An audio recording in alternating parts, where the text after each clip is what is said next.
And now the numbers are going up, so we're recording. Excellent. Hey, Perfect. everybody, Michael Vincent, the Sustainiac. This is the Sustainiac. Sorry. So there's always another one. The other one this week is Lisa DeVetter, and she is Associate Professor of Small Fruit Horticulture at Washington State University. Did I get that right?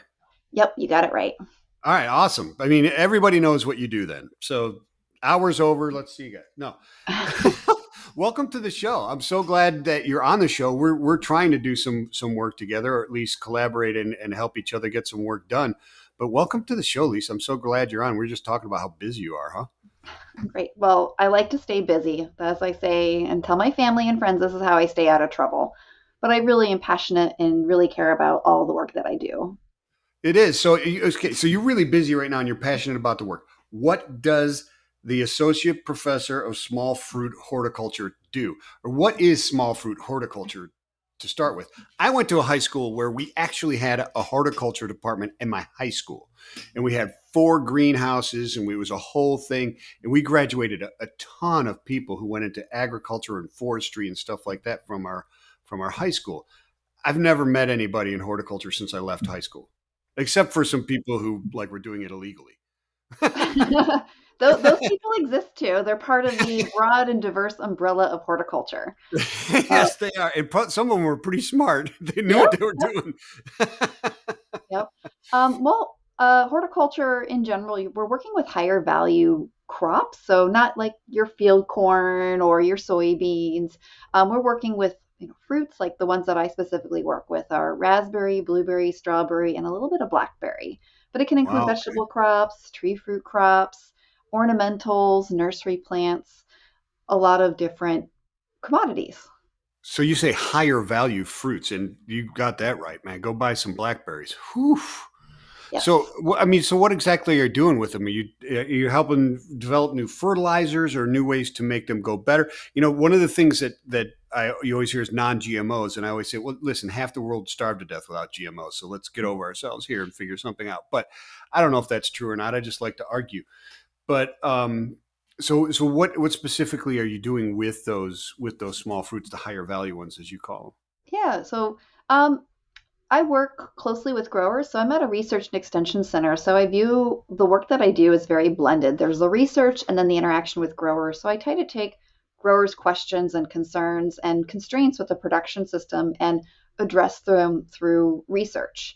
So, for example, we connected up with plastics. So, plastics, there's a lot of controversy around plastics, but from the farming perspective, they really value and benefit from plastics. So, we do a whole host of different research projects trying to maintain growers' production, profitability, fruit quality, and try to do it in a manner that's economical for them, but minimizing environmental harm as well. it? Right. So you're like this go between the business of farming and sustainability, right, of the environment, et cetera. Does like world population and food and hunger and stuff like that figure into it as well? I mean, like percent of crop production and that type of stuff from a non-economical. Well, I guess it would still be an economical thing, right? Trying to Yeah, get it across the world, right? Does that kind of thing? yeah, I think economics just always tie into it because if we're looking at adoption of different practices or comparing different practices, it's such an important metric for our farming operations because I can speak best to the farming operations in North America, but they're constantly constrained by lack of labor availability, labor Mm. costs, increasing prices. So as we look at different practices, whether it be mulching or we do a lot of work with pollination or fertilizers, we want to try to minimize the negative impact to the environment while maintaining the profitability of the grower's operation. And I think that ties into food security because, if we're able to have sustained production of these types of fruits, it's contributing to, uh, not just necessarily calories, but nutrition to the human diet because a lot of these fruits are high in various vitamins and minerals, and the secondary metabolites also have health benefits for humans as well. Gotcha. So the driving forces, like you said, is I mean research, obviously, because we want to further our knowledge of everything, and in particular, one of them would be sustenance is a good one. It's high on the the pyramid of eating.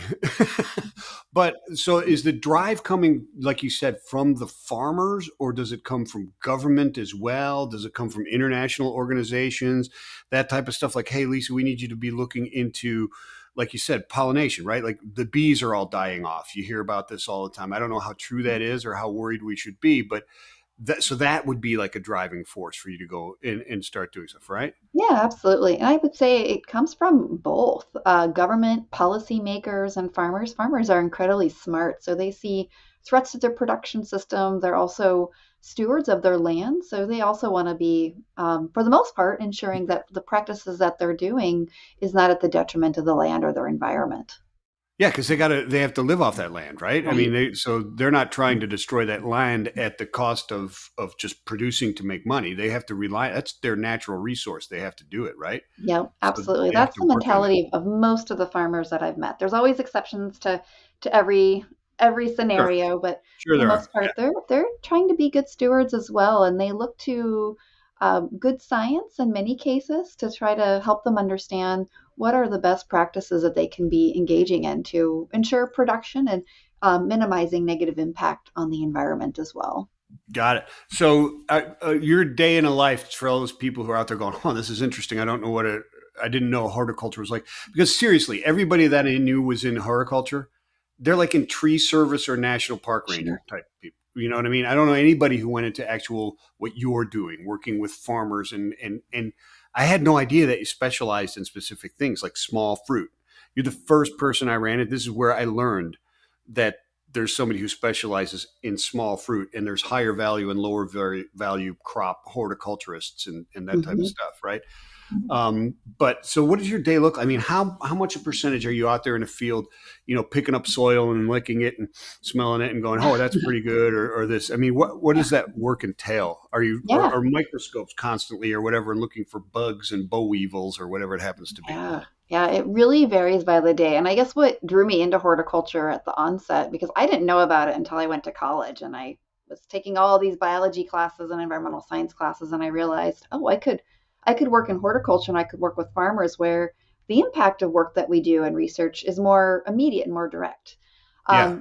But the day, like in the summer, I am in the field all the time in the summer, which I love, especially working with berries. I mean, there's few people that don't like to eat berries. So we, So sensory do you come out of evaluation. the field and your fingers are all blue, or you got red around your head? Yeah. And interacting with farmers. So at various times of the year, we're interacting with farmers, getting their thoughts, getting their opinions, trying to understand, because we're scientists at the end of the day. Because in the winter, I spend a lot of my time in my office or behind a computer. So, I am constantly seeking and appreciative of feedback from growers and other members of the industry to understand how they're thinking about various issues threatening their production, like many larger industries. For example, some of the big berry companies, not just the individual farmers, they have sustainability goals as well. So, Sure. understanding what are their priorities, what do they see as working within farming systems, what do they see as not working. That's all part of the meeting part. And then I have students. So, I have undergrad students that I teach to. I teach about fruit production. And then I've got graduate students that I mentor and postdoctoral researchers that I mentor, and they're doing research as well. And then there's the administrative side, which is my least favorite part, but Yeah, mine too. you have I to don't do like. it, and it's for the greater good. Yeah, I know. I don't like the admin side of any job I've ever had. Is Yep. that's not my interacting and learning what people are doing. That curiosity, satisfaction, or quenching my thirst for knowledge is my favorite. Talking to people like you and learning new things like this. So you're out there. Are you teaching new farmers or teaching farmers about new techniques? Are you sharing information from one farm to another or one school to another? Is there this intelligence gathering and dispensing that's going on? Yeah, I would say that I've never used that way. I like it though. It sounds very strategic, but information sharing. There's lots of information sharing Yeah, with students. We try to make it as experiential as possible, so they're not always just listening to lectures. And then with the growers, we do a lot of workshops, we have webinars, we have training events, and sometimes it's information that's coming from researchers to farmers or other members within the berry growing industry. In other cases, we really want to highlight a particular farmer and facilitate what we call peer to peer information sharing. Yeah, yeah, that's very cool. Yeah, the peer-to-peer information. So we tried to make these intelligence centers within our like management systems, when, and as throughout my career, which is not like if you run into a problem, here's this like FAQ page, right, that you can go to, or this interaction that can happen. And I Yep. imagine there's a lot of that going on, right? That's very, very helpful. That's Yep. very, very helpful. It's really, Absolutely. really interesting. So you mentioned that you were in college and you were taking all these biology classes, et cetera, and said, "Oh, farming." Did you go to college with the intention of being an environmentalist, I guess, or being Yeah. involved in this type of thing as sustainability, or was there an event that said, "Man, somebody needs to do something. This is really cool, and this is what I want to do." Yeah, it kind of just evolved that way. I went initially thinking I would study marine biology with a focus Yeah. on like coral reef ecology. I was really interested in ecosystem management and Okay. ecosystem health. But studying marine biology in Iowa, where I'm from, is incredibly difficult. um, Well, I mean, so, there's rivers. You could, yep. it doesn't have to be oceanic marine, right? I mean, Yep. So, but I went with that idea, and then I just accidentally took a horticulture class, and I was meanwhile also working at a molecular lab, working with characterizing different genes and sequences that are influential in grain development for corn. So that's more fitting for mm, someone from Iowa. You study corn, and I remember that the makes sense. impact.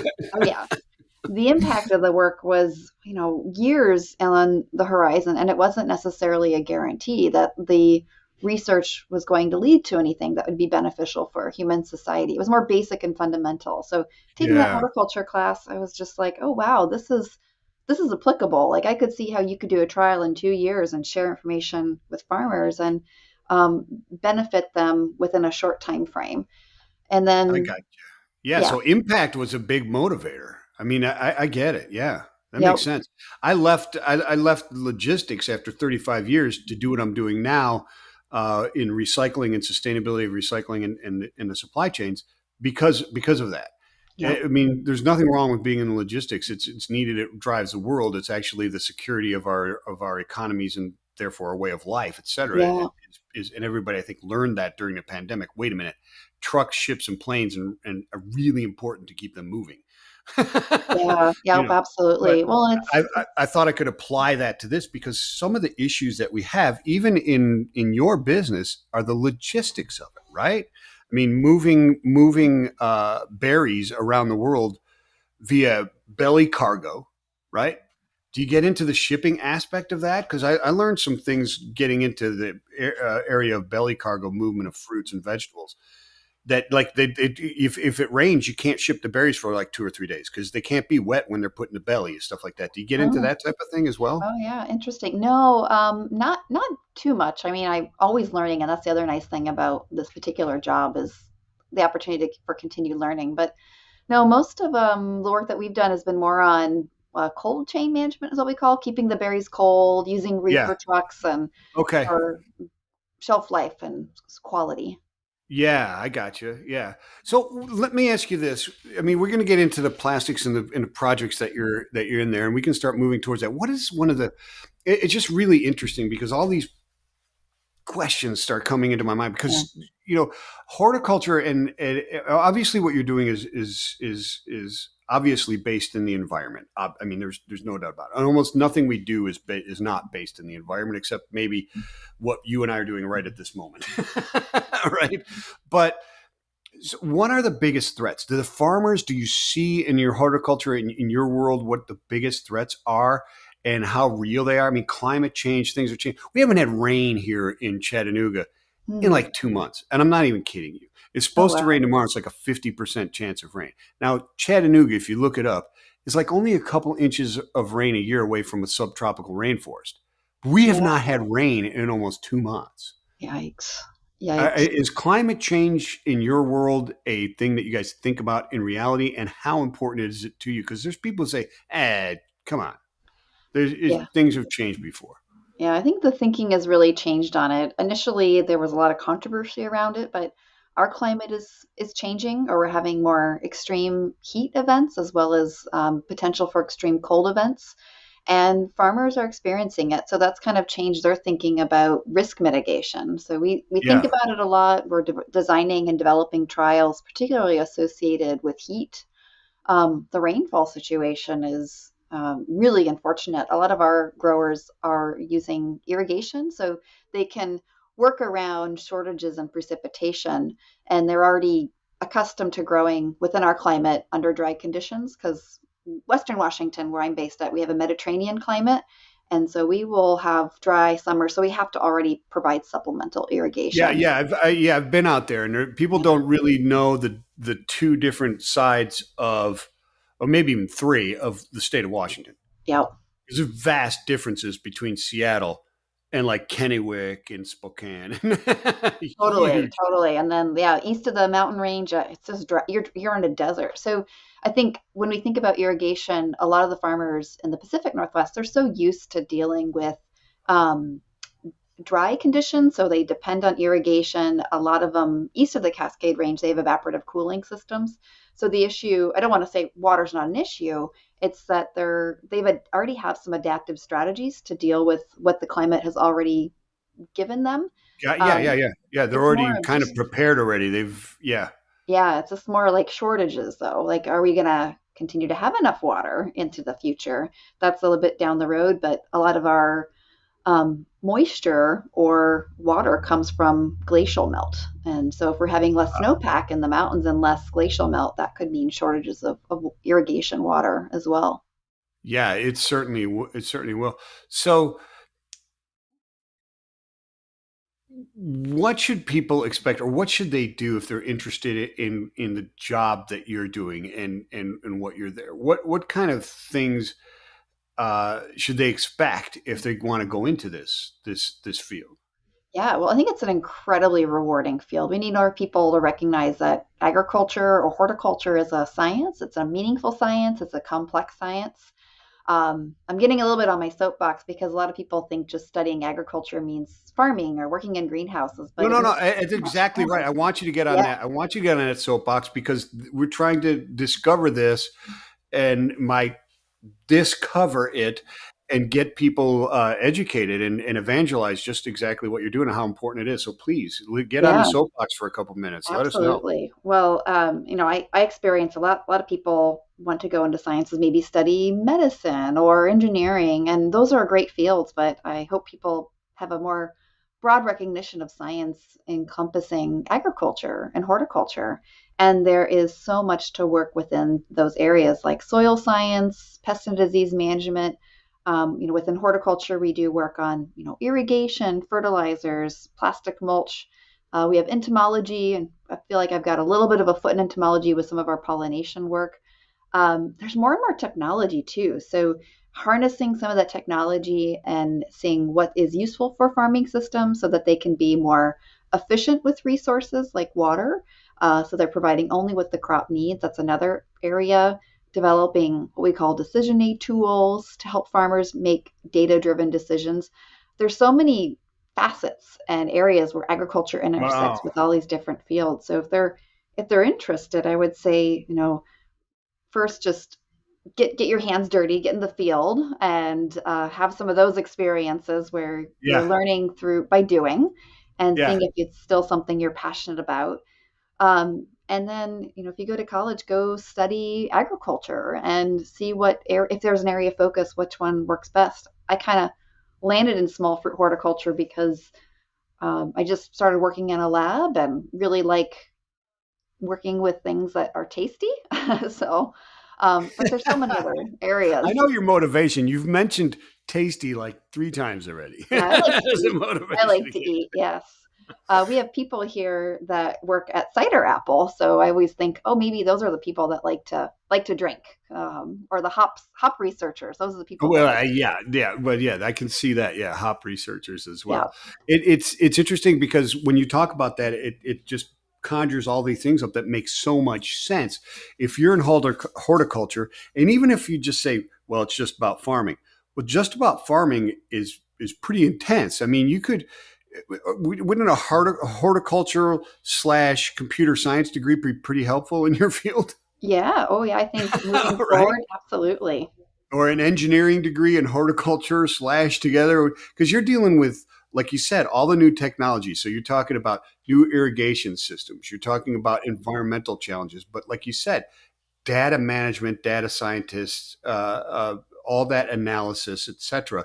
And even now you're talking about, uh, I guess, autonomous harvesters, because harvesting has got to be a major part of what you're looking at is efficient ways to harvest and how to harvest without harming the environment or the plants, etc. Right? Yep. And ensuring good quality fruit reaches consumers. If it's a, 2 weeks they have to be in storage to before they get to your table, or maybe 6 or 8 weeks for some crops. Expedited logistics would also be an incredibly Exactly. valuable Yeah. tool. So there's so much to it. Yeah, those are brilliant. Thank you for sharing that. That is tremendous. Now, one thing that you said in there that all interests me, but one of the things there was the plastic mulch, and this is part of a new like a research or project that you're working on right now, right? Is the plastic mulches that are out there? Can you explain first what is plastic mulch? Because the first time I heard it, or the only time I knew, or my understanding of plastic mulch was the little chunks of plastic that you throw in your flower garden that mimics mulch. It's like rubber mulch, right? That Hmm. you throw down. This is not that, right? So what is it? Where did it come from? And let's dig into this a little bit. Yeah, gosh, I think plastic mulch is typically made from polyethylene. It's a non-biodegradable polymer, incredibly useful for the farmers. It's typically these thin black sheets of film, but it can range in other colors that's applied over the surface of the soil. And the reason farmers use it is because it suppresses weeds and suppresses weeds organically, if you will, because there's no chemicals or pesticides that need to be used for weed Ah, suppression, or minimal use if you're using plastic mulch. What it also does, it's that black color. So if anyone's ever worn like a black shirt in the summer, they warm up more quickly than wearing a white shirt. Well, that black color absorbs a lot of heat, which is very beneficial. In many production seasons or production regions, it really depends on the environment, but it elevates the soil temperature, conserves moisture, and we get better crop growth, and wait, wait, we wait, wait, often wait, wait. see better The quality. black color helps conserve moisture, or the Oh, plastic itself does? oh, the plastic itself. Yep. Okay, because I was going to say, wait a minute. I mean, because whenever I wear black out in the sun, I lose moisture like crazy. Yeah. Oh, yeah. You probably sweat a lot. Yeah. So, That's what um, I mean. yep. And there's I guess trade-offs with moisture, because typically what we see that plastic mulch, it minimizes evaporation of soil water because it's Yeah, covered. yeah, yeah, right. But then But the it crop but it itself. makes it hard to get the water underneath it. So how's the water? How did he water the plants then? Oh, yep. Growers will use drip tape or drip tubing. They'll just put it underneath the plastic mulch, and then they can provide irrigation that way. So there's just a tube underneath there that's irrigating the water. So does it reduce the amount of water they have to use to irrigate the plants as well? It can. Because of It just kind of depends, because sometimes what you see with plastic mulch, you get so much better vegetative growth and fruit growth. So if you have more leaves, that's more surface area for water to leave the leaves. So yeah, so the plant's using more water because it's healthier. yes, that can happen. Interesting. Interesting. So it reduces the amount of pesticides that are used. How do they fertilize through the drip tape, or do they? Yep. Well, what they'll do sometimes, before planting, they'll use like a dry fertilizer. It might be urea, Okay, which is synthetic, or if they're organic, they might use blood meal or poultry litter, something along those lines. And then with those drip tubes or that tape that they use to irrigate, they also can inject liquid fertilizers through gotcha. those lines, and it allows for a very efficient way of delivering nutrients I with would those drip think so, systems. right? Yeah. Yeah. I mean, I'd love to be able to do that on my lawn because every time I fertilize my lawn, I start to get nitrates in my pool, and then I have to fix my Mm, pool water with chemicals and all other kind of stuff. And yep. I don't like to do that because I use a saltwater pool, so I don't have to use chemicals or anything Yep. like that, right? Yep. But so does it also? So what kind of vegetables use? or vegetables. I'm sorry, fruits. I didn't want to. I don't want to. I don't want to offend you by saying vegetable. Oh, it's Is okay. there a I love rivalry? Well, yeah, vegetables you're too. just a vegetable horticulturist. I'm a small berry. Yeah, we love vegetables too. We're all Okay. in this together. There's not a Um, rivalry there where like the small fruit horticulturists, they hang out, and then like the large melons are over here, and then the corn people are like, yeah, whatever. You're a dime a dozen corn people or Nah, I whatever. think we all are on the same team. We all feel like Okay. fruits and veggies are all for the win. I Um, got you. Doesn't it help the plant also? I mean, because like I don't know, and maybe in the small berries or the small fruit, but I mean they're close to the ground, right? And like if the fruit's touching the ground, like like a gourd or a melon would or something like that, it's not necessarily good for it, right? Right, right. Yeah, we see improved or perceived improved food quality and safety because, like a strawberry or a melon, it's no longer resting on the ground. And if it's on the ground, it can have some decay or rot associated with it. And Yeah. then what I've heard from some of our industry partners is that that soil is concerning if it's on the exterior of the fruit because they're worried that it could be a source of foodborne illness. And they're very Yeah. vigilant and want to make sure that consumers are getting the safest product possible. Yeah, absolutely. So, I mean, the use of the plastics is I mean, there's some really good environmental uses that, like you're saying, you're using less pesticides, et cetera. You're helping with water conservation in many cases. You're helping with, but the food production that is there is tremendous. I think I read somewhere it's like up to 30% better production with using it, depending on how it's used. Is that right? Is that an accurate number? Yeah, it really depends on the crop. We've seen, it might be, gosh, I'm just stretching back. Again, I'm just focusing more on the fruit crops. It could be up to 34% yield gains is what we've Okay. seen in some of our trials. And the Wow. other benefit is, labor is really tight for growers. If you don't have to hand weed because of, your weeds are suppressed, that can be a huge labor savings as well. Wow. I can't imagine hand like a 30,000 acre strawberry farm hand weeding it. Yeah, I'd be buying some plastic. Yep, a lot of them do. So there's a lot of um, benefits associated with plastic mulch and reasons Yeah. why it's so widely used. And that usage is increasing, not just Right. nationally, but So what internationally. is your project with it? What are you guys working on with the mulch? Yeah, we've been working on looking at alternatives to non-biodegradable plastic mulch by evaluation of soil biodegradable plastic mulches. And with our newer grant, we're really excited to expand and look at recycling opportunities. Yeah. Recycling has traditionally been constrained, but we see a lot of opportunities on the horizon to make improvements in recycling. So Yeah. that's another tool that growers could So why utilize. has recycle? Why is it so difficult to do this? Because I'm in recycling, as you know. I mean, and that's how we met, and what we're kind of working on the side here is trying to help each other get this going. But you can recycle the heck out of water bottles. Everybody, I argue that almost everybody knows you can recycle a water bottle. If you don't know you can recycle a water bottle, you're just not paying attention, right? And still, we only recycle like 28, and then 28%, and only half of that actually really gets recycled. The 28% are collected, but only about half of that actually gets recycled. But there's so many other plastics can be recycled, and this is a plastic in and of itself that can be recycled. Mhm. Why isn't it? Right. Yeah. Well, I think the biggest challenge is the amount of contamination. So if you remove it from the field, that plastic mulch has a lot of soil and plant debris attached to it. So it's a cleaning process that's really intensive, costly, and it also adds weight. So it's a logistics issue. Then how do you remove that plastic mulch from the field and transport it to a recycling facility? And the more Yeah, soil and debris you have, the more weight and the more cost associated with it as well. yeah. I've been told that freight is the F word of recycling, Yeah. um, Yeah. Yep. I've because it can be heard so similar. light. Not that creatively, but yes, I've heard Yeah, similar things. but Okay, so Mhm. those are the issues there. So you're working on what you're specifically working on recycling, but also biodegradable. Talk to me about biodegradable because I've heard of biodegradable. I've talked to people about biodegradable, and there's still an argument there. Well, it's not really, but no, it is. Well, it's better. Well, that's not really better. But so let's hear some things. Yeah, What's going so biodegradable plastic mulches are made with biodegradable feedstocks. And so they're feedstocks that have been designed and shown to biodegrade or compost through the action of microorganisms.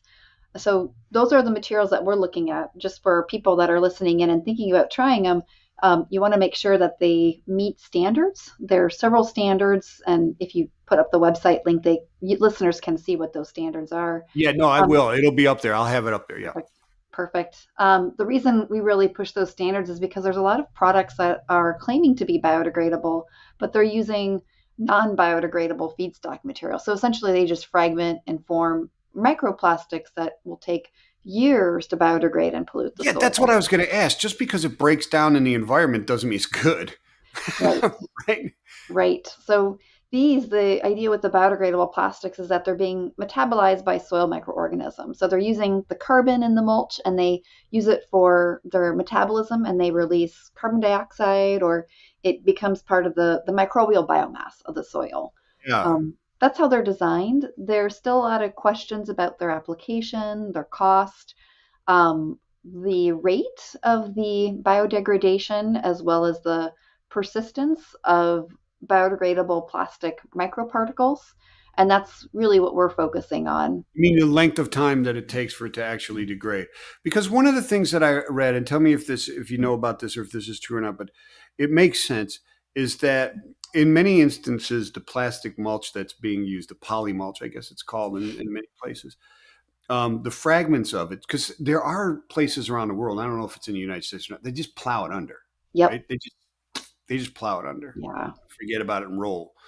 Um, and but those particles and plastic in general and any other type of waste that doesn't biodegrade or doesn't break down, those little particles, it's not only just the particles and their breakdown and their leakage or leaching of the chemicals that are in them, but also the fact that now there are these stable surfaces that microbes didn't have before in the soil, and therefore, like you said, foodborne illnesses and different things and heavy metals and that type of stuff are more present in those soils because now they have a stable surface to adhere to instead of just kind of going through the dirt.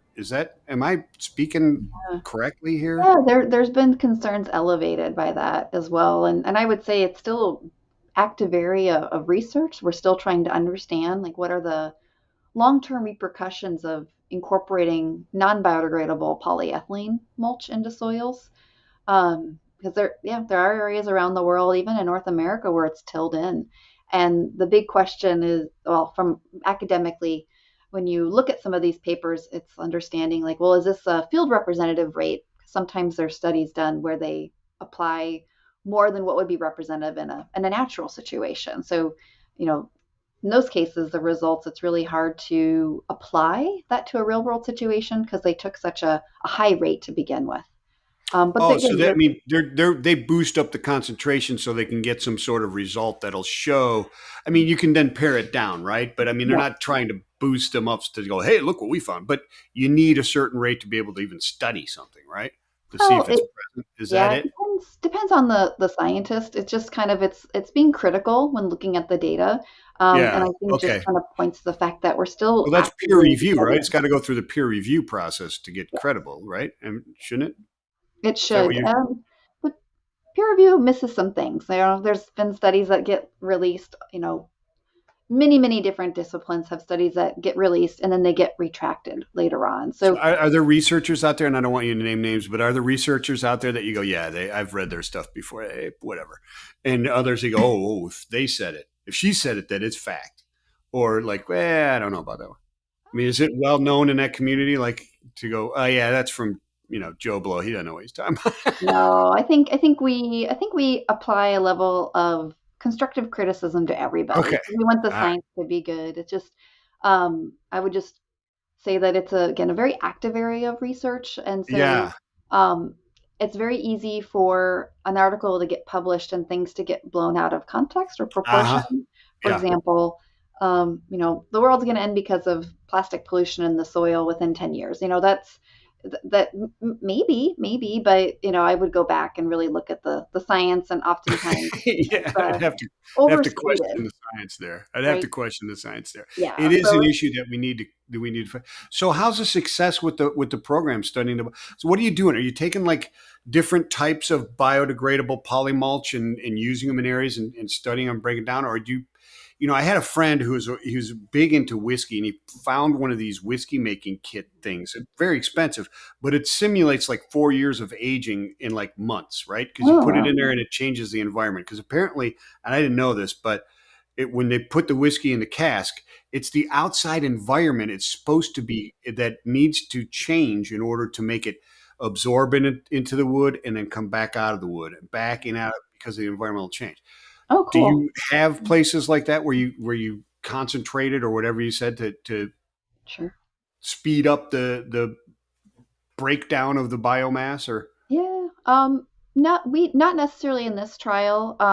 What I'll start off and say that it's really a team effort. We've got collaborating scientists, not just at Washington State University, but Cal Poly, let's see, University of California, Agriculture, Natural Resource. We have private individuals. We have University of Nebraska Lincoln, University of Florida, University of Tennessee. They're all on the team, and I say that because they all have trials within their state. So we're understanding the okay. performance of these different biodegradable plastic mulches horticulturally, like how it's impacting strawberry in particular, in terms of yield, weed suppression, the durability of the mulch.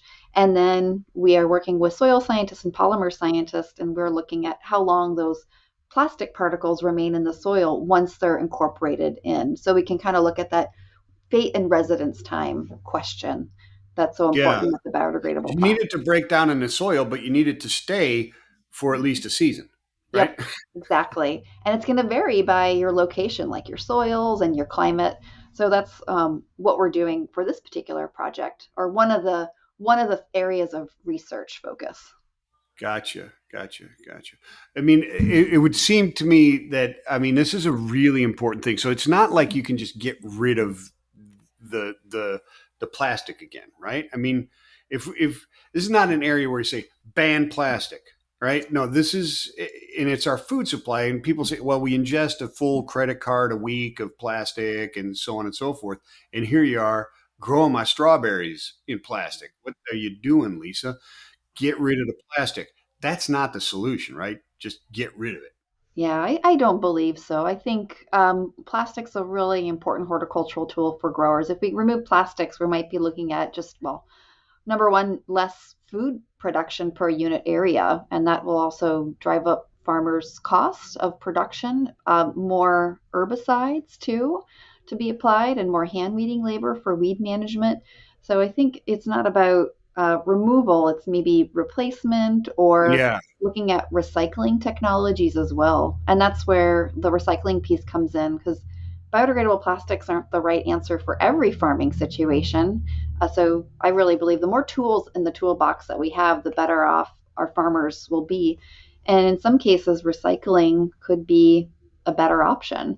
And that would continue use of polyethylene plastic, focus on clean removal and removing all of that contaminants, and having either recycling technologies that can handle some contaminant load, or recycling technologies that can um, oh, you probably want to cut that out, but I kind of lost my train of thought.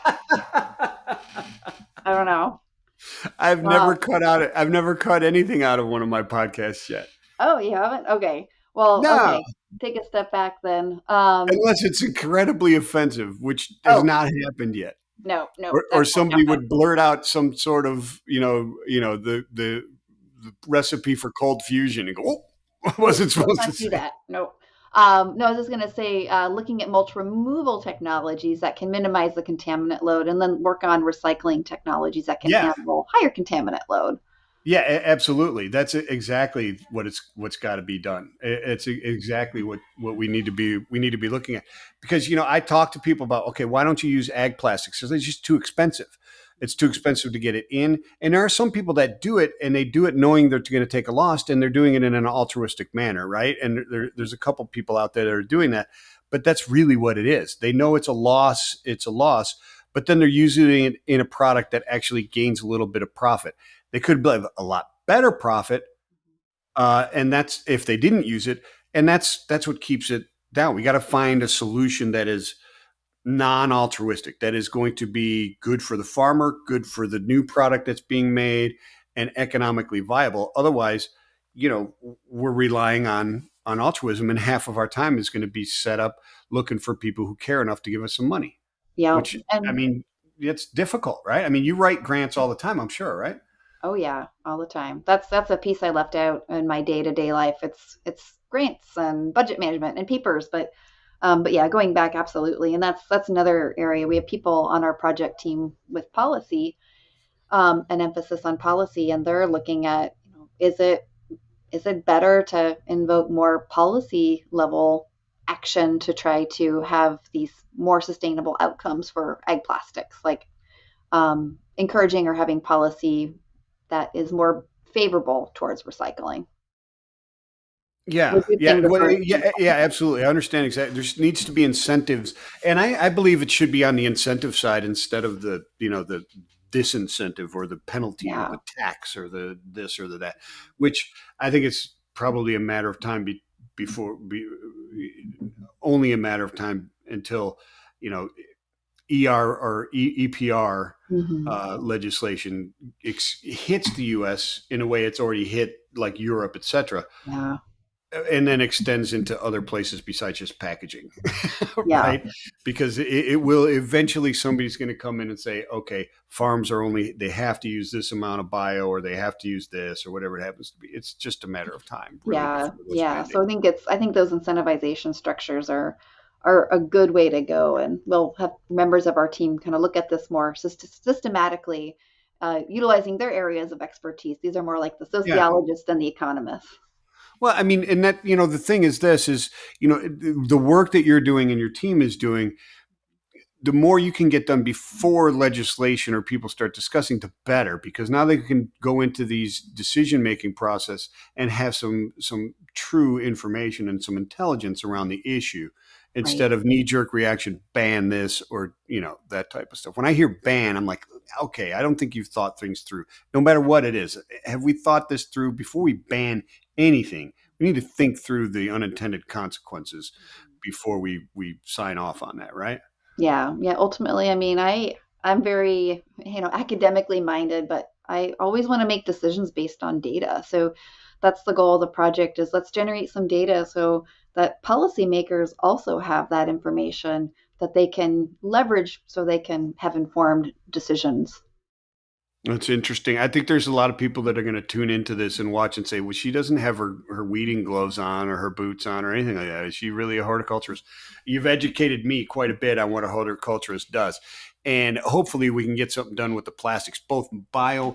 What kind of fruits, actually, I wanted to ask you this. What farms use and which ones don't use plastics, and why? I mean, I don't see corn in Iowa covered up with plastic. Uh, Not yet. Hopefully not. So I mentioned earlier, plastic is increasing in use. So in China, they'll use plastics for corn. Um, for Really? growth benefits. Yep, absolutely. So that's It's not just because it technically, hasn't become popular yet. The cool kids aren't doing it yet in Iowa. Is that the issue? yeah, I don't know. I'll have to ask. My dad still manages our family farm, or Oh, okay. co-manages it. So um, I'm not sure why. Maybe it's the acreage, or maybe the production and the genetics are already so good that they don't need the plastic mulch. But there are areas where we even had trials here at Mount Vernon, where I'm based at, where plastic mulch has been used to promote corn growth. Oh, really? Okay. Because I thought it was like berries, like tomatoes, Hmm. and like and melons. Basically, is what I thought were those were the big ones. Yep. That's where you find it. Yep. I think. bell pepper in some cases too, herbs in some Okay. cases, greens. There's a lot of root Really? crops. Lettuce in some cases they'll use Well, plastic. lettuce makes sense too. Lettuce and cabbage make some sense. That makes a lot of sense to me as well because Yep. they're right there on the ground type of thing, and it kind of makes sense to me. Yeah. So for the Interesting. berries, well, for the small fruits, technically strawberry is not a true berry, but that's splitting hairs. Yeah, Um, well, and tomatoes are actually small fruit, right? yep. Well, they're a berry. They're a true berry crop. What? Come Yeah, on, I man. know. Mind blown. So No, wait, a tomato's actually a berry? tomato's actually a berry, Okay. botanically speaking. So, Wow. um, Okay. but when we go to the store and we're buying groceries as a family, I still will say, let's go to the vegetable section and get some tomatoes. I don't say let's go I don't know get why they some. keep the berries with the vegetables, but they do. That's all right. So yeah, among the small fruits, strawberry uses a lot of plastic mulch, increasing use of plastic mulch in raspberry systems, blackberry even, and then for blueberry, which is another main crop I work with, they use a lot of woven plastic. It's not a film, but it's a woven polyethylene, sometimes polypropylene type plastic mulch. That's Oh, used and in those are those that now that is that those type of plastics are the worst as oh far as yeah. recycling because you Ah, can't do PE and PP together. You can't recycle those because they that got makes that PE woven in between there, and that's yeah. they need to find a better way to do that because that just instant it's going into the landfill.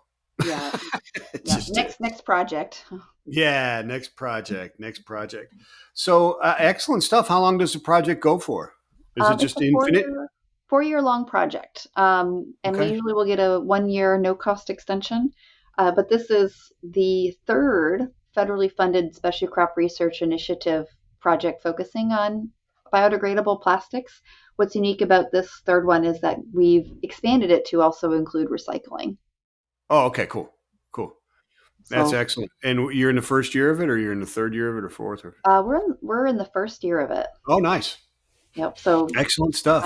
happy to Excellent share stuff. more as the project develops. Yeah, well, I'm going to put up the website for people to look. So, are there updates on there as how it goes and how people can participate or learn or whatever in there? Yeah, so what we put up there right now, it's not as data intensive, but we have a lot of fact sheets that are up there. We Okay, also have social media where that's what we use to kind of give project updates. Sometimes it's this is what we're doing in the field. Other times it might be here's a new fact sheet that we've published or a new paper that we published. It's called excellent Mulch stuff. Matters. That's a, I love it. I yep, love it, creative Lisa. people. Thank you so much for coming on. This has been really interesting. Look, 50 minutes, boom, just like that. Whew. It Thank flies you. by so fast. It flies by super fast. As we move forward, and as your project moves forward, we'll have to get some updates. I probably won't be weekly. It seems like it's a slower moving type of thing, right? It's not like you make a huge discovery today. Well, I mean, you can, right? But it takes time to run these things. But certainly Correct. updates on what's going on there and new developments. We'll have to talk again, I'm sure. Yeah, absolutely. Well, and we have our own podcast. It's also called Mulch Matters. So we're Oh, just okay, cool. Mulch about to launch matters. it. Great. And so we'll have to have you on there as well. Mulch matters. I like it. And wow, I'll put the link up for that as well. Awesome. Get people to look at that. Excellent stuff. Thank you so much, Lisa. Everybody else, this is Sustainiacs. Until next time, hey, peace and love. Be well. Great. Thanks.